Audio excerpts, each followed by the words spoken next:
reconvene in open session. Move Mr. Hamilton, second Mr. Harrell, all in favor? Anyone opposed? Motion carried.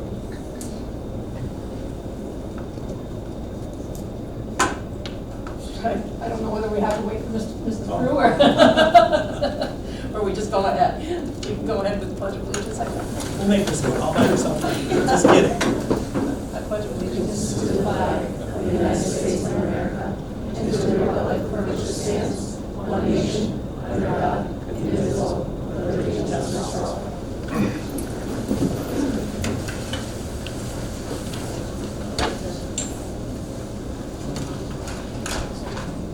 Okay, roll call. Ms. Berry? Here. Ms. Boswell Davies? Here. Ms. Graves? Mr. Hamilton? Here. Mr. Peters? Here. Ms. Brew? Here. Mr. Weatherford? Have a motion to approve the agenda with the removal of 9A, one of the leaves of absence. Motion, Mr. Hamilton. Second, Mrs. Graves, all in favor? Anyone opposed? Motion carried. Approval of the minutes of our February 10th meeting. Motion? Motion, Mrs. Prue, second, Mr. Webanero, all in favor? And anyone opposed? Motion carried. And did we have anybody from, and I didn't see anything on the website either, so, comments? And are we going to go right into the recess first, to go in and listen to? We just have to motion. Oh, yeah. Motion to hold a brief recess estimated about 15 minutes for the purpose of reviewing the drama club upcoming musical Footloose in the high school auditorium. Motion, Mr. Peters. Second, Mr. Cordero. All in favor? And anyone opposed? Motion carried. All in favor? No one opposed? Motion carried. Okay. Ex officios. Good evening, Mr. Storm, Board of Education Administration.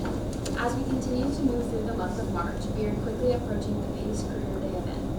This event involves students grades 4 through 12 and provides a great opportunity for local businesses to showcase what they do while allowing our students to learn about a wide variety of career paths. We look forward to sharing more details about how it went at tonight's meeting. The Drama Club has also been working hard as they continue to prepare for their Footloose musical on March 19th and 21st. Additionally, Student Council will be meeting this Thursday with Mr. Batten to discuss the code of conduct and the possibilities for the spring event that we would like to plan for the students. Nice. Thank you. Mr. Storms? Thank you, Mrs. Berry. Some of the topics, as everyone knows, we have our youth unification drill coming up next week. A lot of work has gone into that. We're looking forward to a successful drill. And we'll continue to send reminders to families about that particular day. Additionally, we have some good news from our athletics as well. The winter season was, I think we had our boys and girls basketball teams both captured Section 7 championships, with the girls also earning the CBAC championship. Our wrestling program had an outstanding year as well, winning Section 7 championship. We've also been crowned the Section 7 dual meet champions. That's exciting as well. The bowling team added to the success by winning the CBAC championship. So we have lots of championships I guess so. here. Really Isn't that good. exciting? Yeah.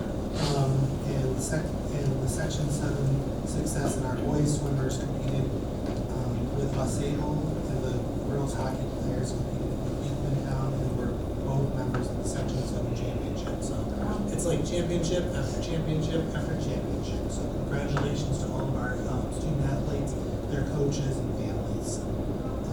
And they go down, the girls and boys go down again this weekend for sure. regional. That's what you do. Assemblyman Cashman announced the launch of an inaugural 2026 student cabinet, which comprises of juniors in the North Country. This is an opportunity for the students to learn about the state legislature and to discuss the process of legislation, annual state budgets, to help them influence the legislation. Charles Windle will be our participant school, which is exciting. And then also we had the Peru Lions Club send a letter to the Board of Education thanking them for the use of the facilities, and the letter noted that we had 8 high honor students that helped that day. So that was a big success as well. You heard about Footloose, which is good. They mentioned the 19th and 20th, and 19th, 20th, and 21st. And we are in that place for pre-K. We were having a meeting with the health department on the possibility of seeing what the pre-K transportation opportunity may be, where there may be some funds in that for school districts. The school districts were busing their children, their pre-K students, that we don't currently do. So we're going to look into that and have a conversation. Kara and I are going to be meeting also with Dave Wagner and Jeff Sisson from the health department. So we'll look forward to that conversation. And that's where we are. Do you know that Footloose, before we've been able to, if we didn't go at night, we could put a ticket in and view it at home digitally? Is that going to happen this time? Possibly. I got Okay. to still confirm with John. But Okay, okay. I know he tries to live stream at least one. Yeah, that's one what of I the thought. shows. Usually targets the Saturday matinee show as the Okay. live stream. Yeah, just curious, Yep. Nick and I can circle back and I can let the board because I know on Friday. sometimes that's good for people who are out of the area, grandparents out of the area, or relatives out of the area. Okay. Yep. Scott, can I ask about the reunification bill? Absolutely. So we don't do this every year. We do not. What's the requirement? So it's a recommendation, not a requirement. So, one of the parts of our district-wide safety plan addresses reunification. And the last time we did a reunification, it was at the creek when it was there. And, it's really important that we have an opportunity to go through this particular process. And I think the only way really to do it is to actually conduct it rather than just put it on paper. Other school districts have done it and been relatively successful in the completion of it in a relatively quick time.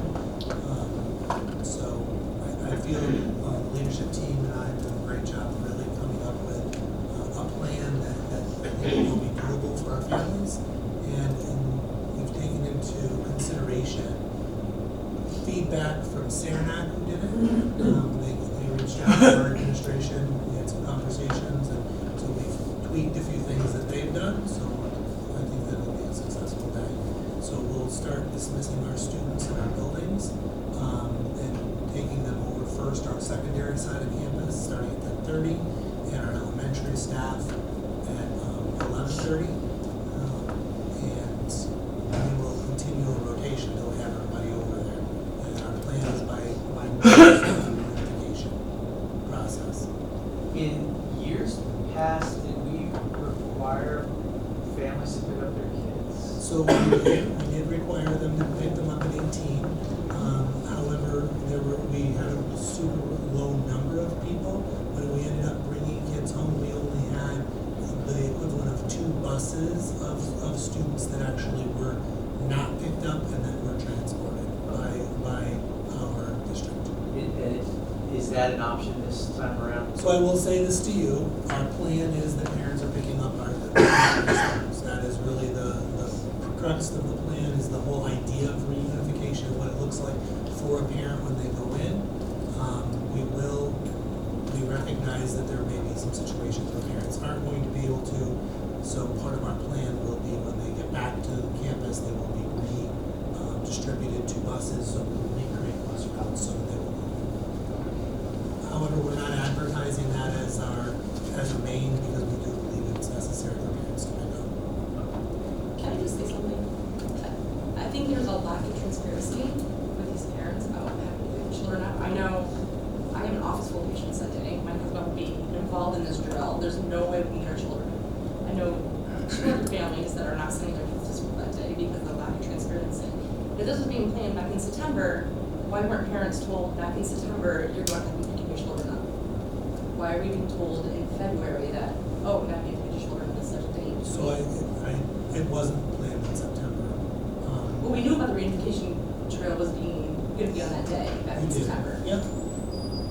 So, I don't have an answer to that. I mean, I think we got a lot of notifications. It just happened right before winter break, and we just got a letter just last week. It's not a lack of transparency. Minimal, like, a month before, with people with their jobs. It did, it did happen in January, and there is the alternative, we do have that if parents can't pick up the students, that they will be coming back here. For the most part, they want to see that students are being reunited with their parents, and your reunification times are noon time, so some people, yeah. It's tough. I mean, I understand. Yeah, I understand. What, Yeah. I'm not a fan of making families, need to work. I'm fine with never taking the day off, but I have office full patients now, I can't. Yeah, I mean, it's a tough thing, but I mean, if the training requires families to be part of it, I suppose it's. I think. And maybe we'll get feedback after this to be able to do something different. We'll see. I don't think it's a lack of transparency. Okay, PAT.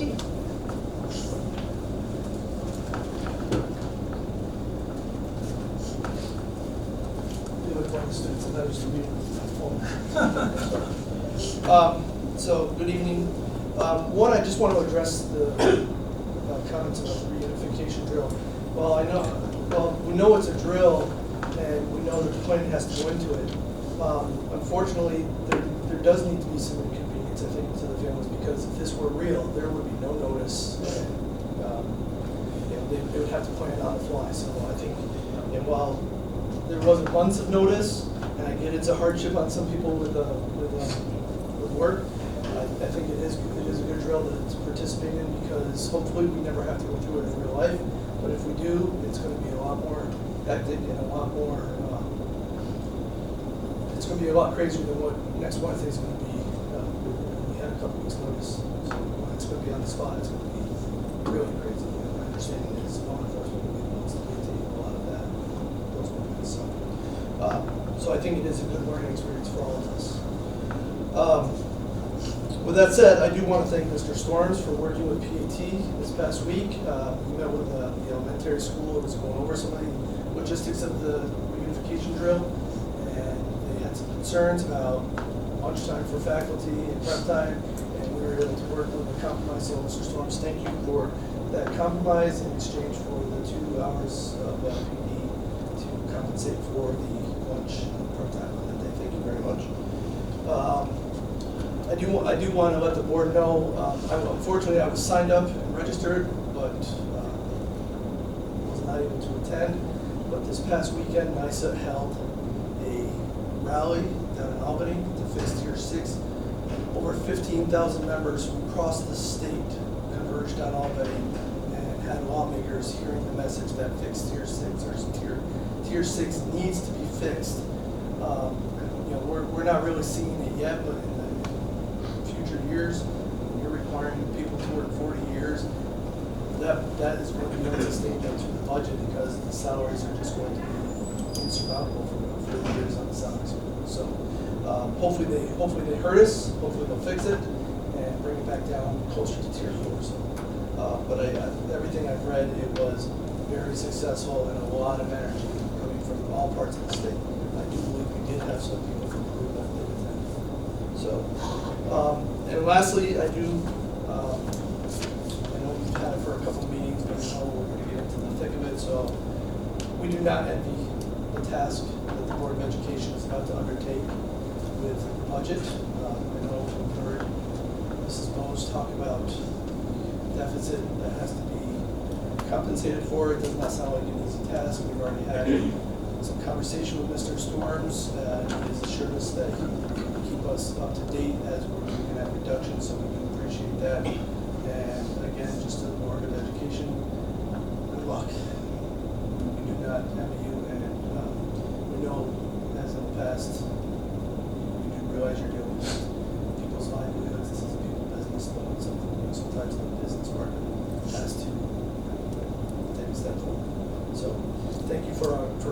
consideration you're going to take and very, very careful decisions that you're going to make over the next month or so. Thank you.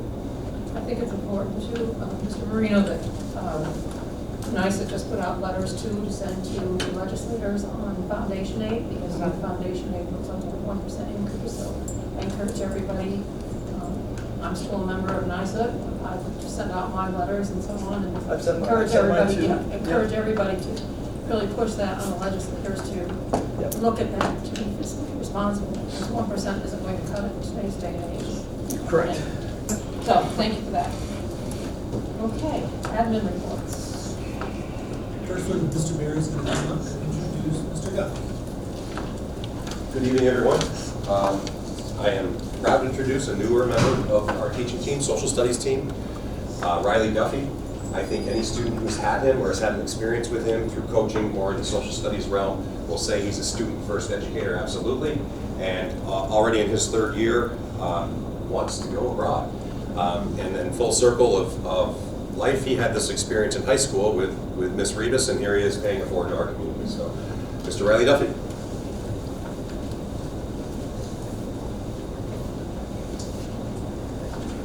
I just wanted to start off. Many of you will have folders in front of you. I try to make it as navigatable as possible. First off, just want to thank Mr. Storms, the Board of Education, Mr. Berry, for allowing me to come and present this opportunity. It's a wonderful opportunity for our students. And a quick shout out to Ms. Love for her guidance and her kind of sharing of her experiences as she undertook the Costa Rica trip. And also, my presentation didn't look this good, so big shout out to Mrs. Stone as well. So I was asked, first of all, what do the students kind of get out of this? What's the rationale behind sending students? And I think none better than even before its rollout to connect this trip to the New York State Portrait of a Graduate before it's even rolled out.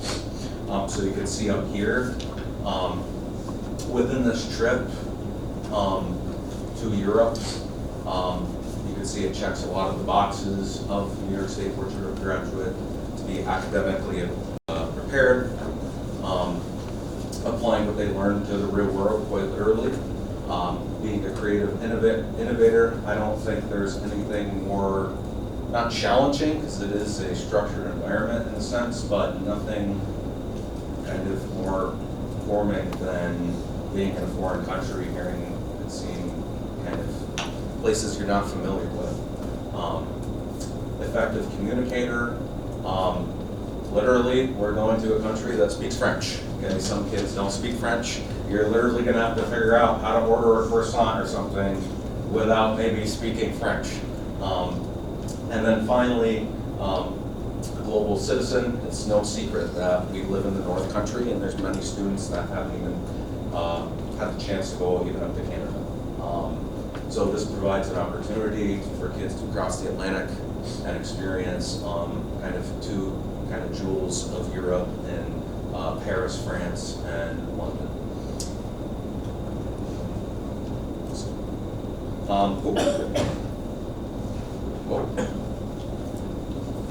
need some assistance. Just quickly, I won't bore you with the whole students will kind of lesson observation type statements, but these are just some other kind of more specific to my content area in social studies and what students will get out of it. And let's face it, a lot of students here trace their lineage back to French roots and English roots, and so many kids will now be able to go kind of to where their families came from. I've been to Ireland before, my last name is Duffy, and there was nothing cooler than seeing my name on a pub. So students will be able to experience that hopefully when going to France and London.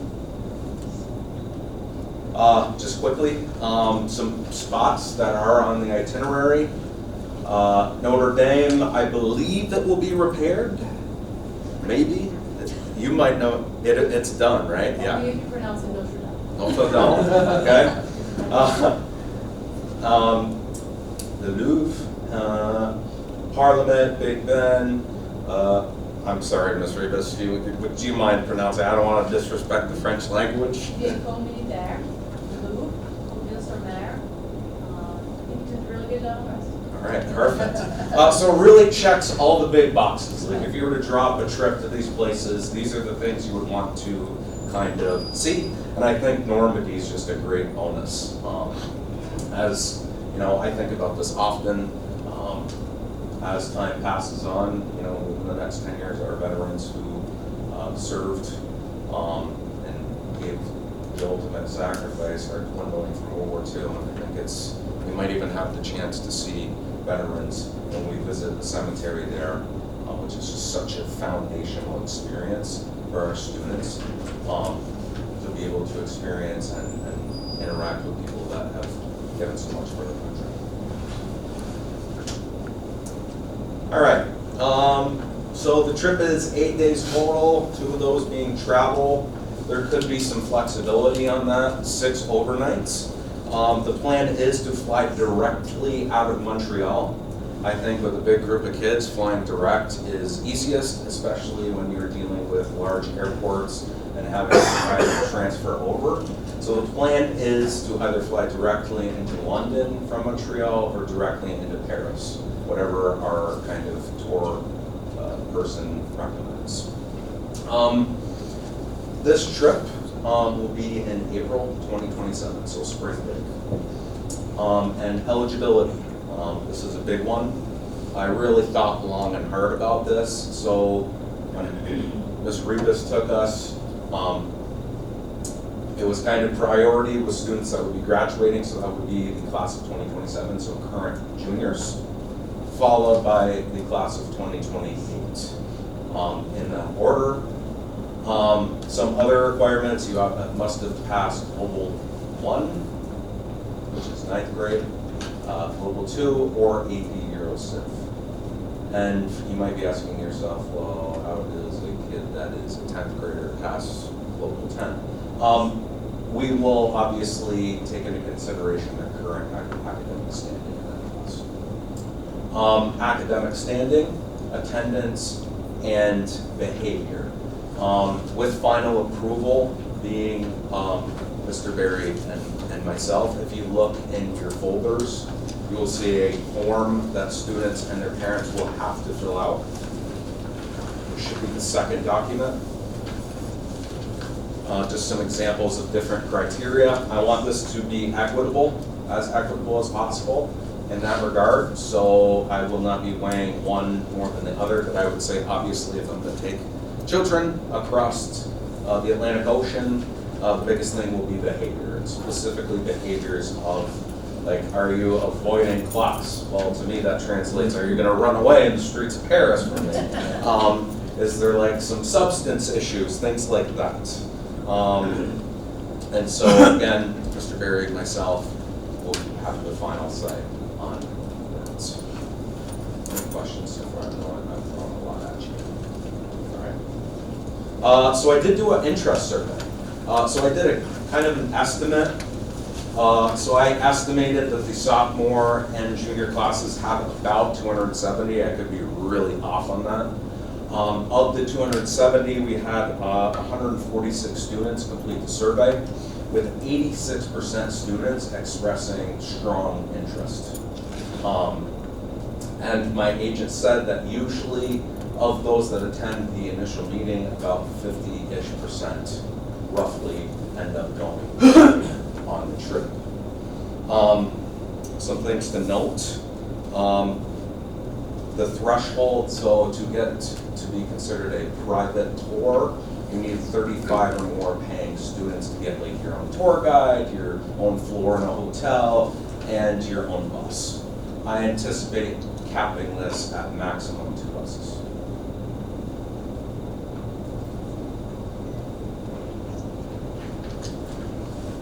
All cost. All right, the cost. So there's two options for families to pay for this. Option number one is to pay in full. Option number two is to split that up into monthly installments, which average out to $281. To pay in full is $3,659. You might notice two different totals up there. That is because the $3,849 includes an optional $190 international insurance that's optional. Those prices do include a early sign-up discount, so if this is approved and students sign up by the end of March, they would receive that price there.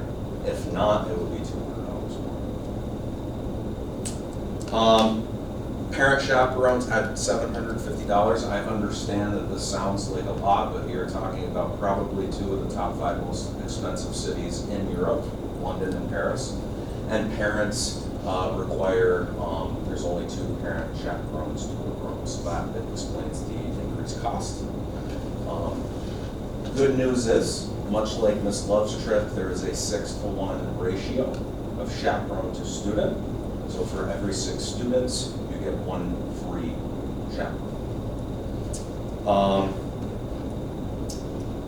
I will say that my preference on chaperones, obviously if this word gets around, many people have asked, the preference will be given to people that A, I know have traveled, B, if people from Costa Rica, their experience will be invaluable. Going on a trip with students already, and then of course teachers and other social studies folks. And the trip, good news that I'm not sure the other trip had is EF Tours sets up a personal fundraising page for the students. For example, if I wanted to, if my grandchild wants to go and they don't want like a present for a holiday, I could directly go in there and donate towards the cost of their trip seamlessly. I do plan on fundraising. I can't divulge too many details, but I will take feedback into account on individual fundraisers and also group ones. I've had different ideas and kind of divvying up the funds accordingly. So if it's an individual fundraiser selling things, that student would benefit. For the group ones, it would be kind of like a rainy day fund for spending or different things like that. I think, the numbers do stand out, and I realize the economy's tough, but I think $281 monthly does allow families to be able to get extra hours at work, students to get a job to pay for this. So I do think it is manageable. Included, round trip airfare, on-tour bus transportation, hotels, private bathrooms, breakfast, dinner, full-time tour director at our disposal 24 hours a day, daily activities, tours, and entrance to attractions. Not included passport, baggage fees, tips and spending money, snacks and lunches. That is because largely the afternoons on EF tours allows for exploration with their group leaders. So that is why lunches aren't.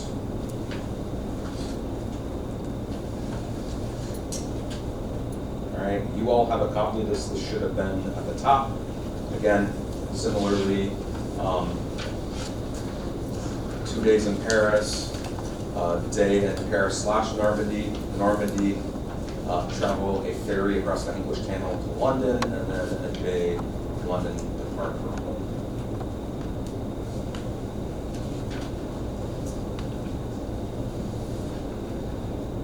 I know I threw a lot at you here to consider. And if you look in the large blue packet, I highlighted a bunch of extra information like high school credits, college credits, full liability from the district, from any of liability whatsoever. There's over 50 million in general liability coverage through this company. I just don't want to bore you by reading through this. I highlighted key points for you. Thank you, and if you have any questions. Mr. Duffy, thank you for your overview of the trip. One of the questions, I have two questions for you. One, so when you're talking about purchasing of tickets, you're talking about March of next year. Correct. Perfect. And then the other question is, obviously this is a night for the board to digest a little bit. They'll probably have other questions that may arise from this information. What is the, when do you need us to approve this by? So obviously tonight is an opportunity for the board to hear this, but we, is May of this year too late? What are you thinking? I would say that price is, as of this month, I would say to consider the longer it takes, the more that monthly price goes up, because there's less time for families to pay it off. So I don't have an exact month, but I could see if she could extend So that. when, I guess my question goes back to my first question in regards to those prices were based on this March? Oh, yes, sorry. So we can bring it back to the board for further discussion at the April Board of Education meeting. And, so I do think it would be valuable to reach out to them to see what we can do to stabilize the funds the very best we can. Does the board have any other questions tonight? And I know you and Mrs. Lockwood are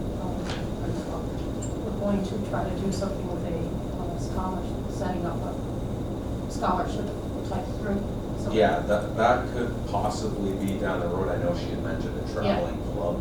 Yeah. I think kind of the idea behind that would be kind of those event type fundraisers, like she had mentioned it didn't happen or didn't kind of work out, but for example, the cornhole Yeah. tournament, that could kind of be put into a generalized Okay. fund, and Okay. then you could have students apply. We also talked about, sorry, as far as research, museum trips. We can't hear you. The coaster.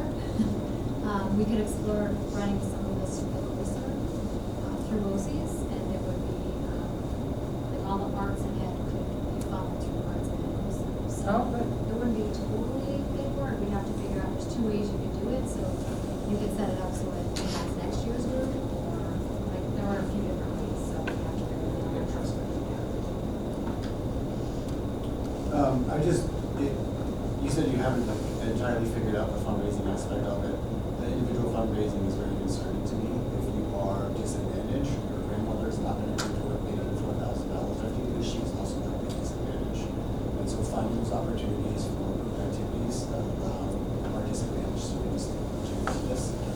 Same with going outside candy bars, right? If you have family and friends that have going out candy bars, that's great for them. If you don't, then you don't. So if you show up, if you put the time, if you put the energy, making it in this trip, not just as a take one, but as an opportunity for all students who are at the academic level that you mentioned, passing the classes that you mentioned. I do know for a fact that the kids, when they sell the candy bars, they sell them around school and have a little competition. So that, it's a lot of equitable pieces there. It's not, it's good. I think, Mr. Berry, I don't know, they used to do, like in the lobby, kids that have study all go in and sell flowers, candy bars. Do they still do that? Yep. They can, yes, depending on what it is, sure, absolutely. Yeah, I've spent a lot of money on different fundraisers. It might be a tax deduction at this point. So we'll bring that back to the board for further discussion at our next meeting to determine whether we'll make any decisions then. It's a fantastic opportunity, and I think the kids can make a competition, no matter who they are, with like selling candy bars. And many of the educators, the kids in they hit the cafeteria back, we'll tell this committee that. Thank you very much. Thank you. Thank you.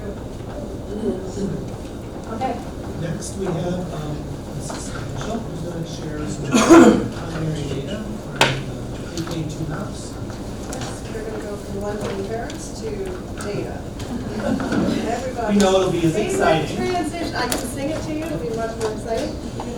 So we are going to talk about some literacy data for the middle of the school year this year, and what I am confident in saying, and it's a very big accomplishment, I think, for primary. Sorry, I'm transitional in my glasses age.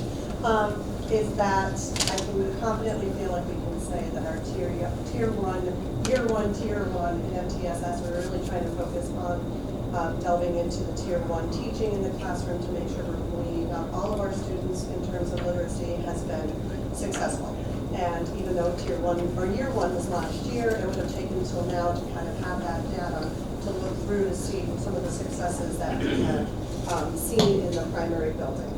So we're going to talk about some kindergarten data, some first grade, second grade data, and then basically an overview of how we are doing.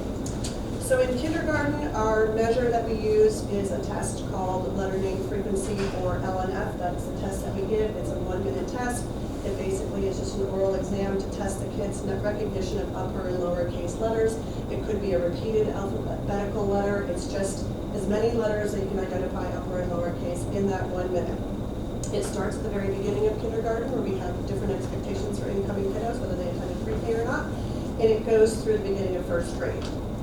What we can show from our middle of the year goal, which is what the LNF states is like the benchmarking goal, versus what we are averaging, you will see that we exceeded the average of 27, or the goal is 27, and we exceeded the average by 36.5. This indicates that we have effective tier one practices in our early literacy instruction and strong implementation of our foundational reading practices at this point in time. So that is very encouraging to see. We do have a significant amount of kiddos who do go to our pre-K program, so I'm very confident in what we're doing there as well with the different curriculum, the different programming, but the kiddos are used to the testing. They're coming in with that experience and really just demonstrating their strong knowledge in the basic alphabet principles. In first grade, we test nonsense word fluency, or NWF, and what that basically just means is they're presented with one-syllable nonsense words. They are really not words. It's kind of hard for me when I first came in. I mean, admittedly, I'm a music teacher, and I'm like, why are we expecting kids to read words that aren't real words? But I understand now in my training why we're doing it. It's to put together all of the skills that they're supposed to have obtained at this point. So they're usually CVC words, which just stands for consonant, vowel, consonant. And some examples are BEP, MOG, and SIM, again. So that if the children can read these words, they're going to be getting different points on that 1 minute test. So in first grade, I'm going to show you the graph between end of year kindergarten going into middle of the year first grade. We do not test them at the beginning of first grade, mainly because of summer attrition. We expect the end of the year testing to give us an appropriate reflection of how they ended the school year, and then we reflect back on that into the middle of the school year. So as you can see across all of them, from the goal to the average, from both end of year kindergarten into first grade, middle of the year, our students have increased in scores quite significantly in some places. So when you're looking at goals going from 28 to 43, in correct letter sounds, you can see what the expected goal is, and then you can see what we have done in a similar percentage, that same type of growth. So very encouraging scores, and correct letter sounds, or can they separate out those words and then pronounce the word appropriately. Sometimes we'll get kids who will be like, for pig, and then they'll say frog. Because they can't put that last part together. Whole words read are just that they can just come out with the word, PIM, whatever it is, on their own, and then the words were coded correctly, or that they can actually sound it out and say the word at the same time, showing the connection between the phonological awareness and being able to actually pronounce these words that really make no sense or context in their day-to-day life. So all very impressive growth overall, and first grade is just demonstrating that we are definitely on the right track, and the growth and improvement, I think, is evident in the graph. Second grade does oral reading fluency, or we call that ORF in our world. And it's just a measure of advanced phonics and word and text skills. And the student just has to read a passage, text aloud for 1 minute to see how they do it. And we actually administer this through the end of 6th grade. So that is a test that has a long-standing measurement to it. So for our 2nd graders, we're going to see a little bit of a dip. And this dip is an expected dip. So you'll see the beginning of the year goal versus what we averaged, which was slightly lower, and a middle of the year goal versus what we are averaging. The other thing that we test, it's not only words per minute that they can read, but also the accuracy with which that they read these words. So you can see that we are actually doing quite well with accuracy, and that is a very good sign. But we can also look at this, that even though we're not meeting goals and our averages are lower, our students have gained, on average, 18 words per minute from the beginning of the year to the middle of the year, and that does show growth. 8% in accuracy represents substantial growth in the first half of the year. It also indicates increased decoding automaticity, word recognition, and stronger reading stamina. And I think when we get to 2nd grade, we don't realize how big a shift it is from 1st to 2nd grade. Our kiddos are expected to do a lot more between 1st and 2nd grade, and that stamina piece is what we're building. And let's be honest, we're facing a lot of outside influences. We don't have kids being read to at home anymore. We don't have a lot of going home and reading a book at night with your parents after you've taken your bath and going to bed. Things are so different nowadays that we're fighting against just the electronic day and age that we all know, with just that lack of attention. So in general, I think the cohort remains slightly below the mid-year benchmark, but the upward trajectory still suggests that our students are building the foundational fluency and accuracy that we want to see them doing, and that there is a strong projection that they will reach benchmark by the end of the school year. How we're doing. So we have strong literacy patterns in K and 1, exceeding the mid-year benchmark. They're demonstrating strong letter recognition, phonics knowledge, and early decoding skills. And again, like I stated, we're demonstrating that we have strong Tier 1 process in place. We have positive reading growth in 2nd grade, growth including 18 words per minute and 8% accuracy. This demonstrates stronger decoding automaticity, improved stamina, and becoming more accurate readers, and students are making more meaningful progress in reading fluency. The gap between our foundational skills and the fluency is something we're going to have to focus on as we continue through. This suggests that students have the skills, but they need additional practice applying those skills to the connected text. Okay? So pattern is common. This pattern is common with phonics skills are strong, but reading volume or fluency needs strengthening. And I think we have seen that this year just with a new program. It is very dense. There's a lot to do. There's a lot of reading in it. But our kids don't have the stamina yet to really get through it, and so we need to just keep working on the reading, constant working on the reading. And we need to continue to focus on that fluency to accelerate the proficiency. Some of the instructional priorities we're taking is that we've got the daily structured fluency practice, repeated reading, partner reading, echo reading. There's a variety of reading practices that our teachers are putting in place. We do have interventionists who push in to help assist with the teachers, and they are focusing now less on the Tier 1 at this point because we see that we've got the foundational skills, and working more on that partner reading or that repeated reading. Really working on that prosody of the teacher saying it and the kids repeating it and learning how flow and pattern works when we speak and read. Increased reading time, the best that we can. Like I said, we are taxed to the brim during the day. We are learning from 9 to 3 straight. And with this new program, it is so dense and so heavy in material that the teachers are really just doing their best to get it in. But we are trying to increase any reading time that we possibly can. Small group guided reading that comes to place with our interventionists that push in every day for 30 to 45 minutes, depending on the grade level, and doing more partner reading with our kiddos. We've also got 1st graders going to pre-K to read the kiddos. We've got 2nd graders coming down. Just any experience we can to get the kids out and reading more and just working on that fluency is what we're really focused on. And then explicit fluency instruction, teachers modeling the pacing, the expression, like I said, that's the prosody piece, which helps students move from that decoding piece, which we know they've got it, to just being able to be better, more smooth readers. And just looking to, like, how can we help families? How can we encourage more reading at home? How can we have kids who take home books every week through the library. We have kids who do love to read in the classroom. We love it when the older kids come down and read to them, but it's just encouraging them to go home and read too. Echo read with their parents, develop that piece. And unfortunately, it's just kind of, I think, the way of the times. Right now, I did look up how we scored based on a national norm, and we are on track and on trend with what other areas are seeing, and it's just mainly what we all know that we're facing in this electronic age. So trying to continue to just enforce that at home and encourage our parents to read their kids this Bible. Any questions? Thank you. Okay. Next is vote. 26, 27.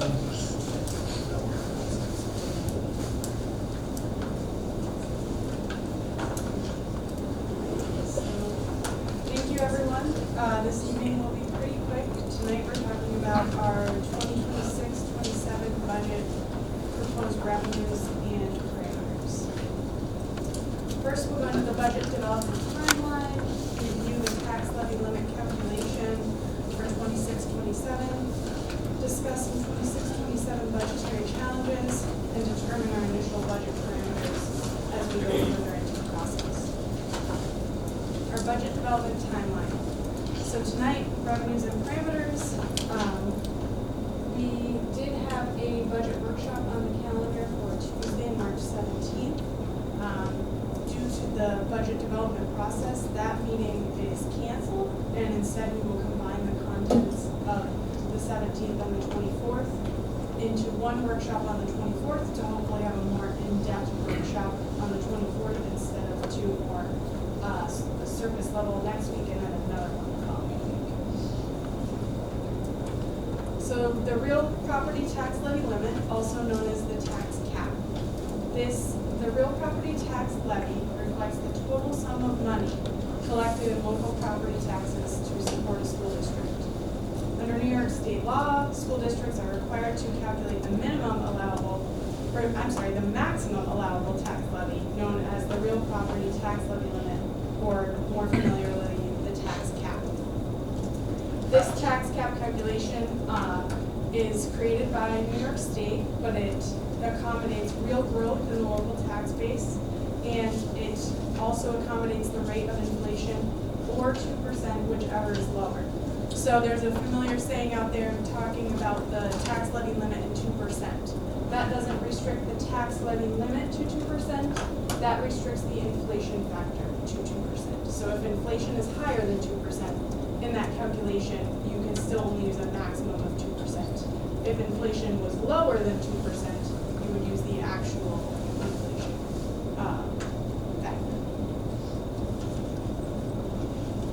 So the real property tax levy limit formula, as I said, very complicated, lots of parentheses and orders of operations here.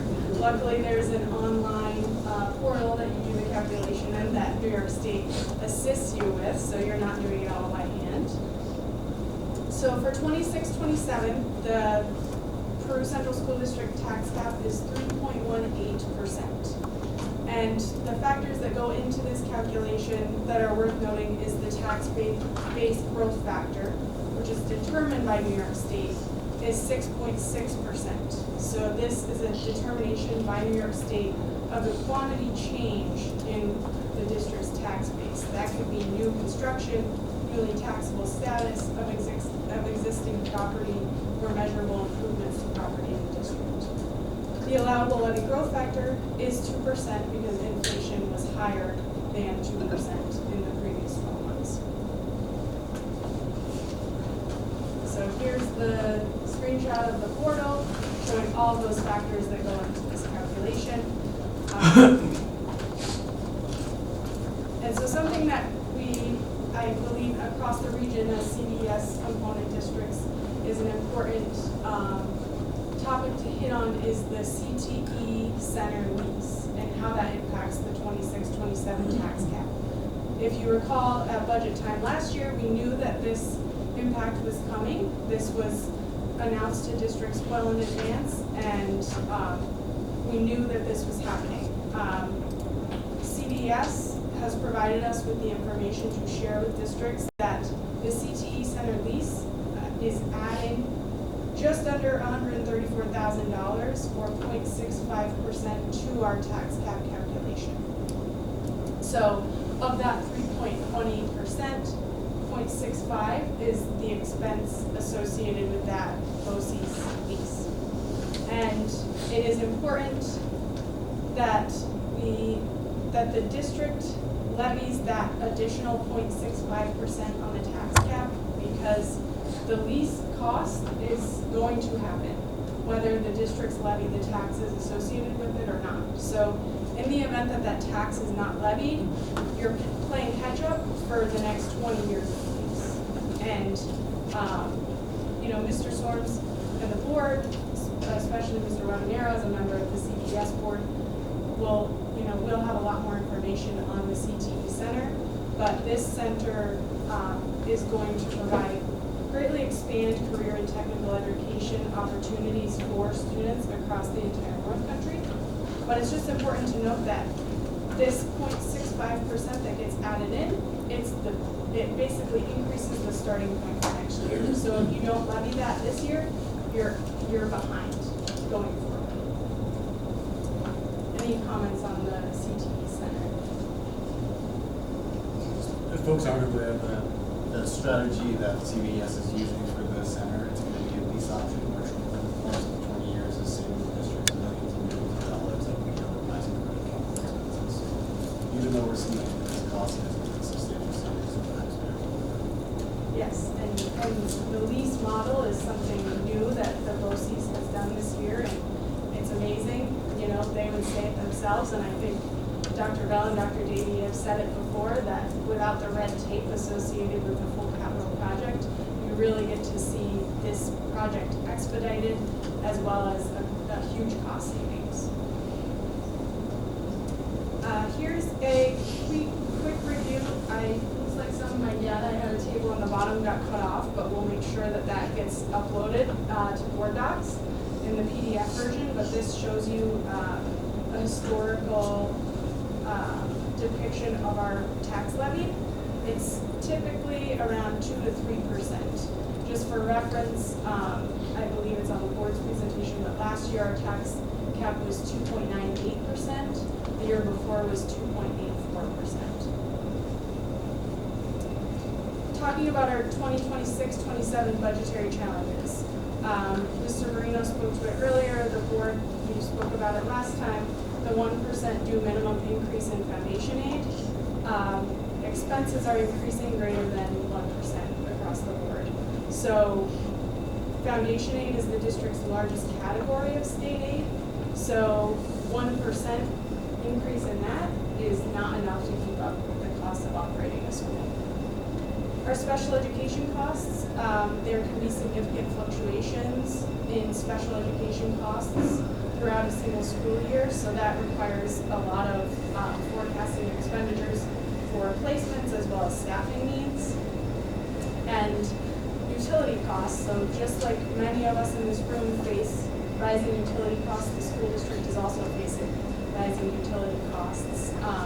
And we can only anticipate that the cost of diesel fuel and gasoline will continue to increase at least through the end of this school year. We don't know what the next school year looks like.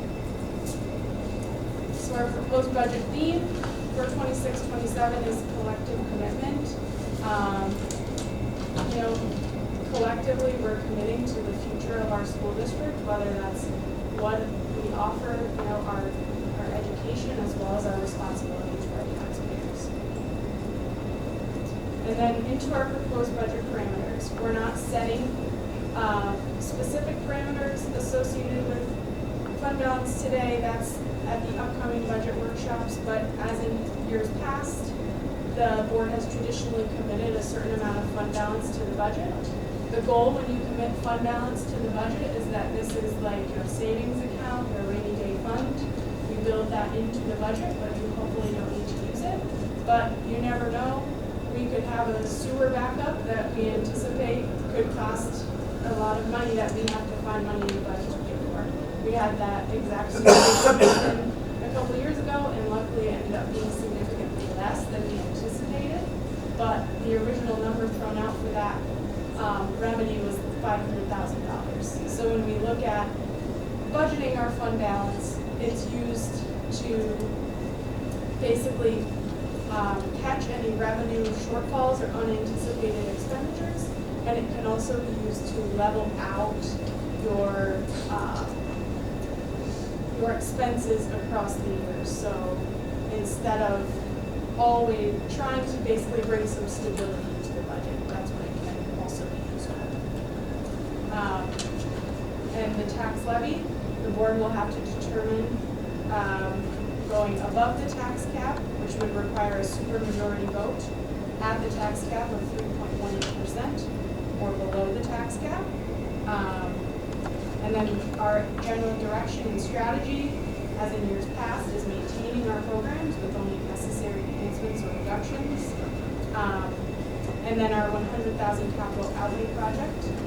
I don't know if we want to go into that and come back to the tax cap or talk about I the guess I'll tax ask you a cap. question here, which is very important, as you look at the tax cap. And what goes into the tax cap in an effort to, for us to understand why does it stay there, and what would happen, why are we where we are right now with the tax cap?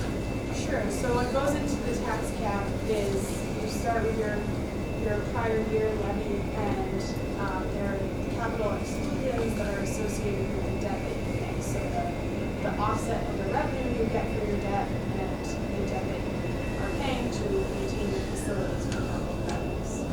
So our board has typically gone at the cap. Correct. Some other school districts in the region consider going below the cap. Can you share with us why that, you would say that's not a good idea? Yes, so the importance of going at the cap is the same conversation as with the BOCE CTE conference center, is your tax cap for the previous year is not the basis, it's your tax levy. So if you levy under the cap, that's your starting point for the next year. So if you're not maximizing the tax revenue that you're bringing in by going at that tax cap, you're starting behind. And so then at that point, you would either need to reduce expenses or secure alternate revenue sources to make up that difference. And then my last question really comes down to the board, in my time here has never done this, but going above the cap. So if the board decided to go 1% above the cap, what would that do to us? What does that look like in regards to revenue? So it's about $206,000 per 1% based on the previous year's tax levy for 26-27. Which again, to your point, compounds every year for. Correct. Right. If you were to exceed the tax cap, that higher starting point is your basis for the next year. Yep. So we did feel it was important to talk also about the capital outlay project. If you recall from previous years, this is a $100,000 project that allows you to tackle small facilities issues and a lot of times preventative maintenance for your facilities to keep them working. So the director of facilities has many files on potential $100,000 capital outlay projects. And one of the highest priorities that was identified for the 26-27 school year is the replacement of the existing main distribution panel. There's a picture of it here. We believe it's original to the building. So 1950s, 60s, and at this point basically what this panel does is it feeds electricity from the utility to the school buildings. So we really are operating on borrowed time as the panel ages. In June, I was on leave, but there was a breaker failure, and it actually melted and was sizzling from my understanding. And so the replacement part for this was very difficult to source. Luckily, it was not an emergency situation, but that really brought the need to replace this preventatively to the forefront. So if the entire panel were to fail, not just those individual breakers that you can see in the pictures, it would be a power loss to a significant portion of the intermediate building, the primary and part of the intermediate building. And the lead time on a new unit alone is 8 to 12 weeks. So, and there are generators, but if this fails, the generator doesn't work. So, just in case that question is floating out there, well, I thought we had power. We did talk about this back in June, I did share with the board, this was there was a breaker in this, which they're big monster breakers. The intermediate building was experiencing the B wing where the lights were flickering and safety lights in the hallway were done, and they couldn't figure it out. We had different people come in and took a look at this, and the individual breaker, like Harris says, was sizzling to the point where it was melting, and the oil was coming out of it, so very close to a fire. And so this is definitely something we need to address. Yes, and so it's obviously less disruptive and cheaper to do this on a preventative basis versus trying to scramble to do it if there actually is an emergency. And the other thing is, as costs escalate, the amount of work that you can actually fit into $100,000 is getting less and less. I know advocacy efforts have many times talked about increasing this capital outlay threshold to $250,000, but so far that hasn't come to fruition. So while we're only at $100,000, in a few years, this type of project may not fit within that budget. So this brings us to the next Board of Education workshop next on the 24th at 6 p.m. But any questions, comments as we go into that meeting? I think when we start looking at going over the tax cap, point well made, because increased costs and so on, a point well made, I don't ever, what would be when we talk on the 24th, what would be the impact to taxpayers? And if we did go even a 0.5% over our tax cap, what would that mean? And then the following year, that means our tax cap will increase. And that's an important point in today's day and age, I think, to take a look at. Some of those scenarios for us that, okay, even if we went only 0.5%, if we went the percent, 0.5% or brought it up to 4 versus 3.18, what's the impact of taxpayers? Because that's the weak answer too. That year and the following. Yeah, because then the following year, our tax cap would increase. Yeah, so two things. So one, just maybe reiterating your point on the $100,000 capital project. If we don't actually spend it, we don't start at that same place next year and we're at a bit of a deficiency. Correct, yes. So the tax cap that's set up requires us to spend even more money than we want to in some scenarios, so that we end up at this starting point next year. Right, because the way this, for example, the $100,000 capital outlay project works is you spend $100,000 this year, you get reimbursed at your building aid ratio in full the following year, which is 88%. So for us, we spend $100,000, the next year we get about $88,000. So if you were to cut this out, saying, oh, in the budget, we want to use this $100,000 for something else, you don't get the matching money the next year. And so again, that's where the consistency of staying on that schedule helps with stabilizing your tax cap, because your tax cap takes into account both the expenses and the revenue that you're receiving from these types of projects. I get that question a lot, where it's like, well, why can't we just reallocate funds to a staff position, and it just isn't the same budget. Exactly. That's interesting. The other question I have is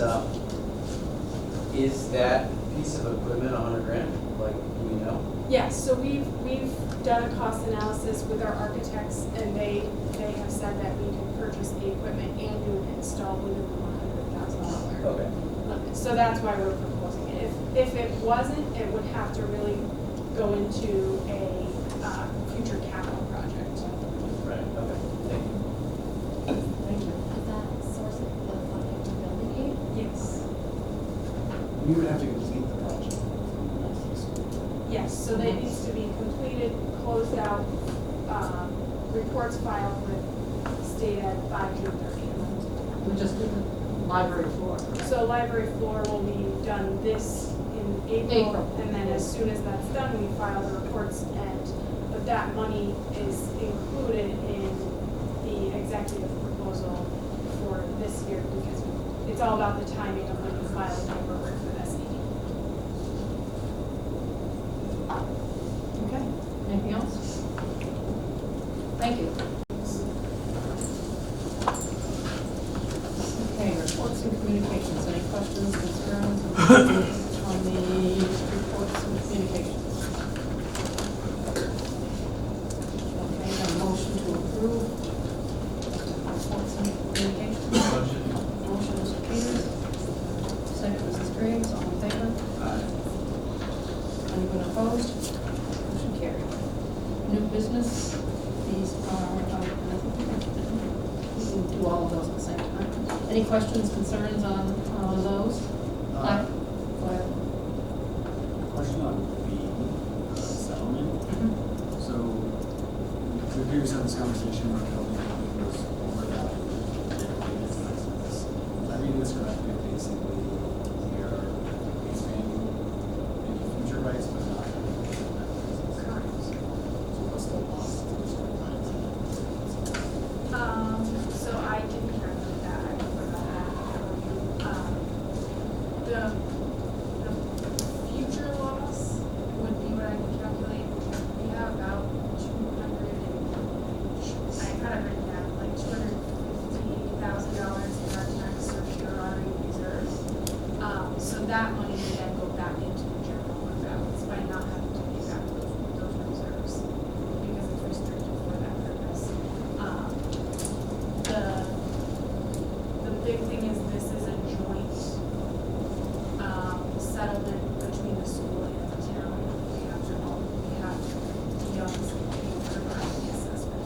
So this was, I know the town of Plattsburgh has been going back and forth with council, trying to come to a solution. And so we pushed with our attorneys that the big thing is not paying back those funds that we're holding on to in our current, in our fund balance. But I can calculate that and come up to the board of the future impact.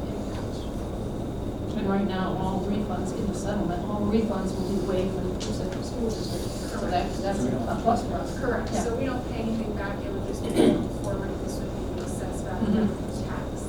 But, 2.5. Yeah, $2.5 million. yes, and so the tax levy doesn't change, the amount of money is the same, it just, it's the district. That money. So, I hope that's making sense, once the board sets the tax levy, it's distributed across all the assessed value within the school district boundaries. So it's not changing.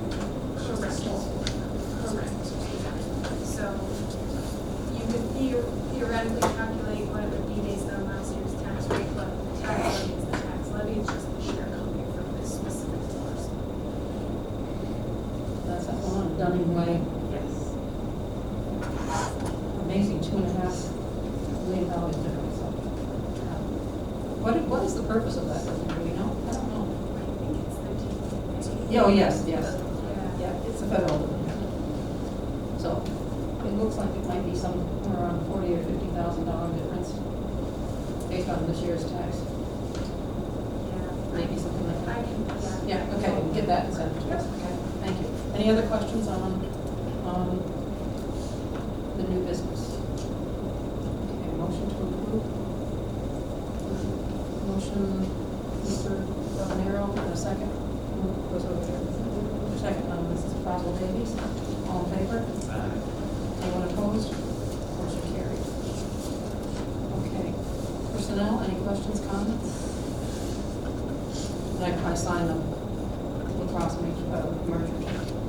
Any questions or comments on personnel? Motion to approve. Motion, Mr. Peters. Second, Ms. Pearl. All in favor? Motion carried. Okay. All unfinished business. We had a second reading and adopt the revised 8,000 series. And policy 5280, there's a correction on interscholastic athletics. Do we need to do those separately or can we go together? Okay. Any other questions or anything on policies 8000s and 5280? Okay, motion to put do that second reading and adopt? Motion, Mr. Hamilton, second. Mrs. Graves, all in favor? Anyone opposed? Motion carried. Okay, new business. Facilities use request. Any questions on A? We have done this in the past for that tournament that took place, I think it was couple weekends ago, or last weekend. Any questions, comments? Okay, motion to approve that action related to the facilities request. Motion, Mr. Peters, second. Second, Mr. Hamilton, all in favor? Anyone opposed? Motion carried. Another one, we had some information about the Olympic Regional Development Authority requesting the bus services for the Stifle Lake Placid finals. Is it Stifle? Is that correct? Okay, Stifle. Any questions, comments? What is our actual amount that we need So we'll actually pay for the drivers to actually do it, so that'll be part of their paying down hours. So we'll pay for, I guess, wear and tear on our buses, but we'll actually get, They'll pay for they'll pay for the the diesel and everything. pay for the fuel, not the mileage? That's They'll fine. pay for the Bus driver. bus drivers and the fuel? Yeah, so it's the wear and tear on our vehicle. Paying for fuel doesn't. What's that? Paying for just fuel doesn't. Rather paying some mileage rate that would wear and tear, rather than just. So we're not. How does the insurance work?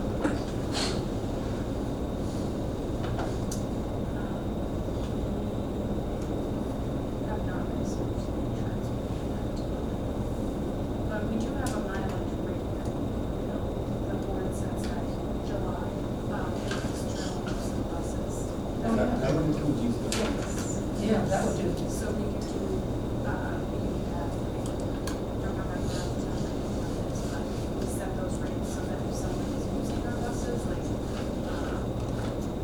we're transporting students to something, that's what the rate that we use to bill for the customer. That's a good idea. You know, this is a reach, but for all the unique things that Orta does in Lake Placid, and for the fact that it's not too far away, I wouldn't be opposed to future conversations that would allow our kids to experience more of what's going on there, with aspects of trading some of these services back and forth. You know, obviously budget notwithstanding here, but I would like to see more communication on the lines as opposed to them just asking for buses. And quite frankly, knowing that organization pretty well, when I ask about insurance, we ask about wear and tear, those are absolutely things that they would apply back to anybody that they were providing service to. So I just want to make sure that we're doing the same at the moment. But long term, I would rather be a much more collegial approach. The mutual relationship that in the Lake Placid High School, they should try to do something reciprocal. At least one of the Placid High School would go to like face map and give free training and skiing for Yeah.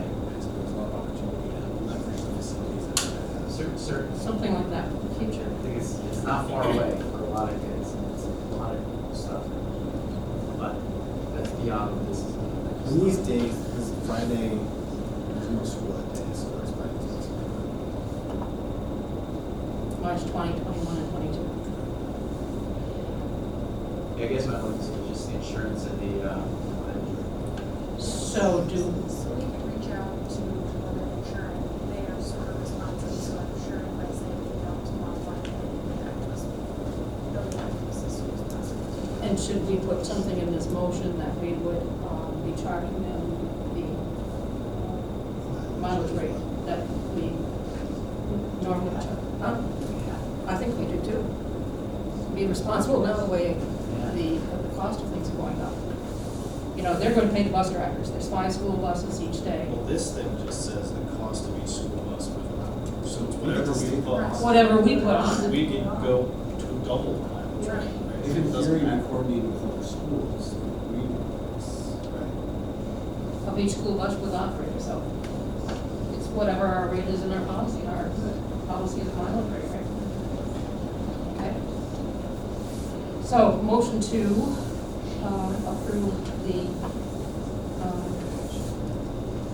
solicitation of school bus services according to our mileage rate.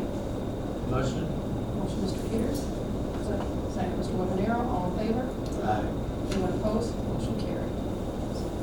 Okay, now, did anybody see or? Mrs. Berry, Yep. can I just address the board real quick? As under public comment? Okay, just make sure you put your name on Yep, it. and I so will. on. Okay. I just want to thank the Board of Education for approving that, waiving the $200 for the facilities used for our ABLE tournament. We've been doing this for 20 some odd years, and we've given out over 60 some odd thousand dollars in scholarships, and that $200 will go to help another student this year, so thank you very much. Yep. I think it's like when we do things with the Lions Club, there's a reciprocity there of services that happen to us, and it's a give back to the students in many ways, so thank you. Okay, anything else? And I have a motion to adjourn. Motion. Motion, Mr. Peters. Second. Second, Mrs. Crew, all in favor? Okay, no one opposed?